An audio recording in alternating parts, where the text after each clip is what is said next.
गया फौज को इलाके से निकलने के लिए 6 रोज की डेडलाइन दे दी है। तार साहब, इन जर्नैलों के बुरे दिन शुरू हो चुके हैं और जब आपके बुरे दिन शुरू हो जाएं तो आप ऊंट के ऊपर भी बैठे हों तो नीचे से आपको कुत्ता काट सकता है। देखिए, ये आतंकी जिसे गोली के जरिए जो है ढेर किया गया है, ये तस्वीर हम आपको दिखा रहे हैं। इसी आतंकी को गोली के जरिए ढेर किया गया है। लगातार दोनों ही तरफ से गोलियां चल रही थी और 2 से 3 आतंकियों के छिपे होने की जानकारी मिली थी। सेना ने आतंकियों को पूरी तरीके से घेर लिया है क्योंकि खबर ये मिली थी कि जैश के 3 आतंकी जो हैं वो जंगलों में छिपे हुए हैं। ये पाकिस्तान के अंदर पुलिस ये फैसला कर रही है कि फौज हमारा इलाका छोड़ दे 6 दिनों में।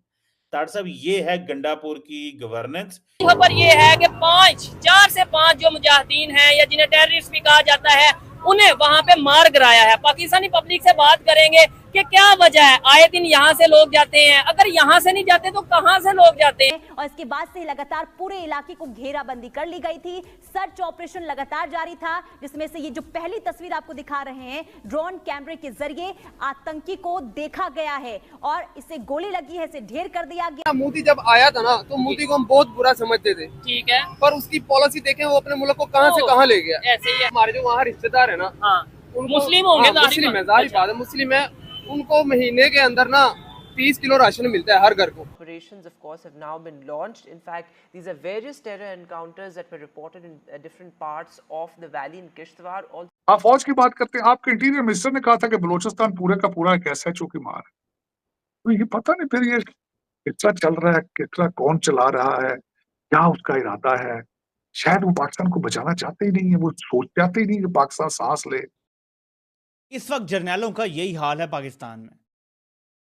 वो कोशिश करते हैं माइक्रो मैनेज करने की। दोस्तों, हिंदुस्तान वाला में स्वागत है। दोस्तों, आपको बता दें कि बारामूला में 14 सितंबर को जो है वो बारामूला जिले के क्रेजी के चक्र टापर इलाके में शनिवार को जो है तड़ाके शुरू ही मुठभेड़ में सुरक्षा बलों ने 3 आतंकियों को मार गिराया है दोस्तों, जिसको देख करके पूरे पाकिस्तान की आर्मी जो है वो डर सी गई है दोस्तों।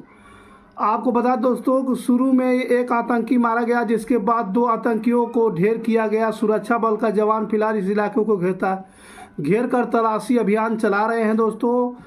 और एक अधिकारी ने इसकी पुष्टि करते हुए बताया कि शुक्रवार देर रात पुलिस और सेना की संयुक्त टीम ने जो है टापर इलाके में जो घेराबंदी की और तलाशी अभियान शुरू किया।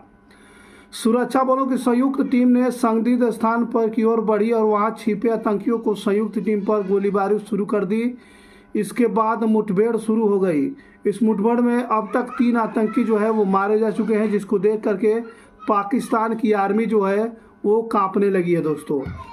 अब आतंकवादियों की खैर नहीं है, भारत जो है अब बड़ा कामयाब जो है होता जा रहा है कि हर चीज को सोशल मीडिया को रोकने के लिए फायरवॉल लगा देते हैं। तो वो ये बोलते हैं कि हमें तो आटे का चीनी का रेट ही नहीं पता है, ये फ्री मिल रहा है, यानी कि मिलता है हर एक बंदे को 15 किलो आटा मिलता है एक फर्द को वहाँ से। ठीक है, यानी टेंशन ही नहीं है, उन्हें पता ही नहीं है कि आटे का रेट क्या है। शायद वो खुश है इसी सोसाइटी में, इस इमाम में जितने सारे नंगे हैं, तो मेरे ख्याल में वो चाहते ही नहीं कि कोई कपड़े पहने, इस तरह नंगे रहना चाहते हैं।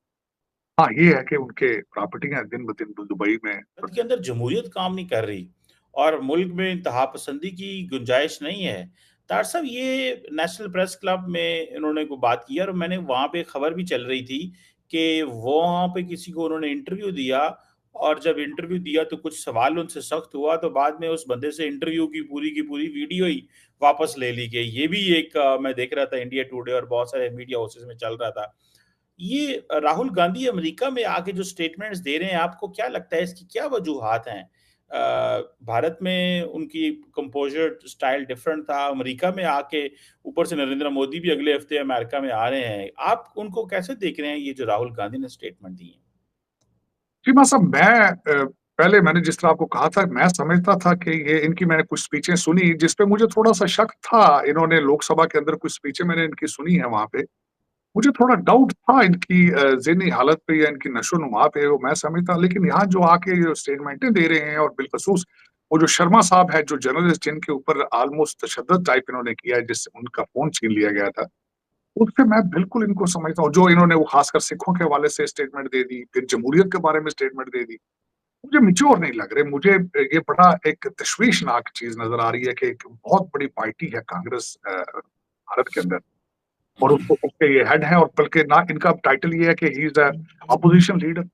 और अगर ये अपोजिशन, चीमा साहब, अगर अपोजिशन लीडर की सूरत हाल ये है कि वो अपने घर की डर्टी लॉन्ड्री जाके दुनिया के सामने धोने की कोशिश कर रहा है, वो डैमेज कर रहे हैं भारत के नाम को। जबकि दूसरी साइड में देखा जाए, जो बड़ी मेच्योर स्टेटमेंट दी है डॉक्टर जयशंकर साहब ने, उन्होंने स्टेटमेंट दी है कि world has to rethink, world is thinking about the new image of India. और मैं एग्री करूंगा उससे।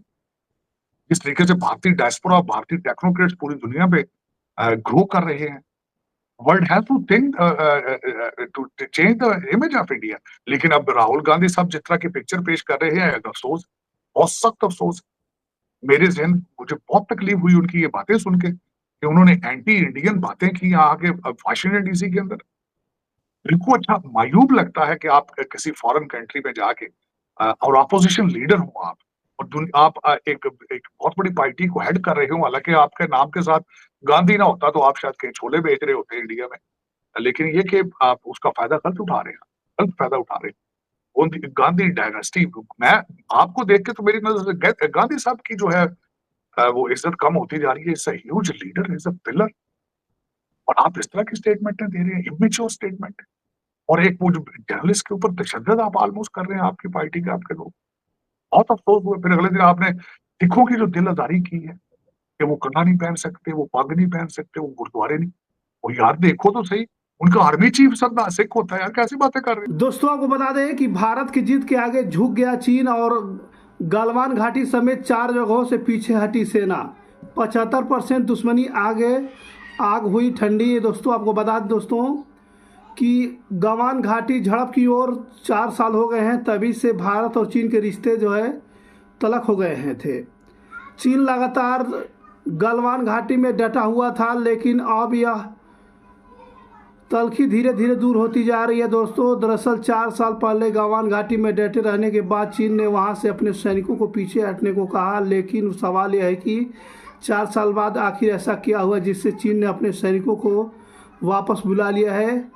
पूरी वीडियो हम आपको बताएंगे दोस्तों आपको मालूम होगा किस तरीके से चीन और भारत के जो है फिलहाल में जिस तरीके से पहले चल रहा था मैटर, जिसको लेकर के दोनों पक्षों में यह विश्वास व्यक्त किया गया कि भारत के संबंध की स्थिरता दोनों देशों के लोगों के बुनियादी और दीर्घकालीन हित में है।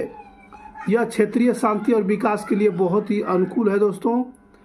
और पूर्वी लद्दाख में चल रहा भारत और चीन सीमा विवाद सुलझता हुआ नजर आ रहा है। चीन की तरफ से कहा गया है कि इसे अपनी सेना पूर्वी लद्दाख की 4 जगहों से पीछे हटा लिया है। चीन के विदेश मंत्रालय द्वारा जारी एक प्रेस विज्ञप्ति में मुताबिक राष्ट्रीय सुरक्षा सलाहकार अजीत डोभाल और चीनी विदेश मंत्री वांग ने गुरुवार को रूस के सेंट पीटर्स में भी जो है ब्रिक्स सदस्य देशों में सुरक्षा के मामले में जिम्मेदारी जो है अंतर्राष्ट्रीय अधिकारी की बैठक में अलग अलग बातचीत की है दोस्तों। इस दौरान दोनों पक्षों में सीमा मुद्दों पर हाल में विचार विमर्श हुई और प्रगति पर चर्चा भी की गई दोस्तों।